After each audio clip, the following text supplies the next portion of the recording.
আসসালামু আলাইকুম, কেমন আছো তোমরা? দুপুরে রান্না করতে চলে আসলাম। তো আগে ভাত বসাই দিচ্ছি। ভাত বসাই দিয়ে এখন কাটাকাটি করব, তাহলে তাড়াতাড়ি হয়ে যায়। আর আমরা যেহেতু গ্রামের মানুষ এরকমই রান্না করি।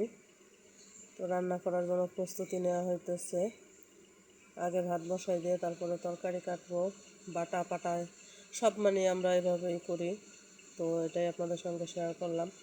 আর একটা কথা, আমি কিন্তু কখনো লং ভিডিও আপলোড করিনি, তবে একটু নার্ভাস ফিল করতেছি। এত বড় ভিডিওতে কিভাবে ভয়েস দেবো জানি না।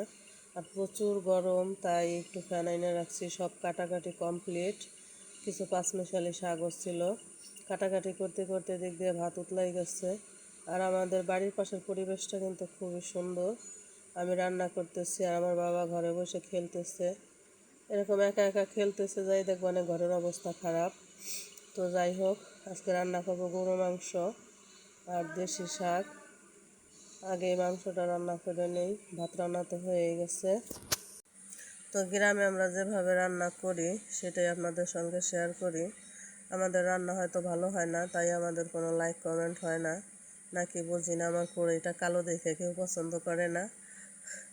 যাই হোক, আপনাদের ভালো লাগলে লাইক কমেন্ট করেন, না ভালো লাগলে নাই, কিছু করার নাই।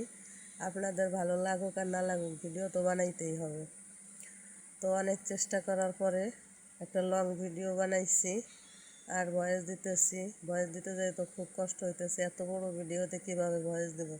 তো আমার একটা বোন আবার বলছে যে আপু লং ভিডিও বানাইতে পারেন না, আর একটু বড় ভিডিও বানাবেন। আমি তো সবসময় 15 সেকেন্ড 10 সেকেন্ড এতটুকু ভিডিওই আপলোড করি। তো সব রকমের মশলা আগে কষাই নিচ্ছি সুন্দরভাবে। এখন মাংসটা দিয়ে দিব। আর মাংস রান্না করার কোনো রিভিউ আমি দিতে চাই না, কারণ এটা সব মেয়ে কম বেশি জানে রান্না করা। মাংসটা প্রেশার কুকারে দিয়ে শাক ঠুক ভাজি করে নিলাম। এখন এই যে মশলা ভেজে রাখছিলাম সেগুলো বাইটা মাংসের ভিতরে দিয়ে দিব। রান্না বান্না কমপ্লিট। রান্নাঘরটা পরিষ্কার করে ঝাড়ু দিয়ে রাখা তারপরে ঘরে যাব, দেখি ঘরের অবস্থা কী। তো আমরা কিন্তু জ্বালানি হিসাবে পাতা ডাল এগুলোই ব্যবহার করি। মাংস রান্না কমপ্লিট। দেখছেন মাংসের কালারটা কেমন হয়েছে। এখন ঘরে আইসা দেখি ঘরের অবস্থা তো 12টা বাজাই ফেলাইছে। বিছনা ঘর এগুলো এখন গোছাবো, তারপরে ওকে গোসল করানো। আরও দুজন স্কুল থেকে আসবে, তাদের খাবার দেওয়া। কাজের তো কোনো শেষ নেই। একা মানুষের সংসারে প্রচুর কাজ। 3টা বাচ্চা সামলানো, বাচ্চাদের লেখাপড়া করানো, এই তাদের কখন কোনটা লাগবে সমস্ত কিছু সামলাইয়ে তারপরে নিজের ভিডিও বানানো, ভিডিও খেয়াল দেওয়া খুব কষ্ট হয়ে যায়। তারপরেও চেষ্টা করি। এখন বাকিটা আল্লাহর হাতে, আল্লাহ চাইলে সফলতা আসবে। ভালো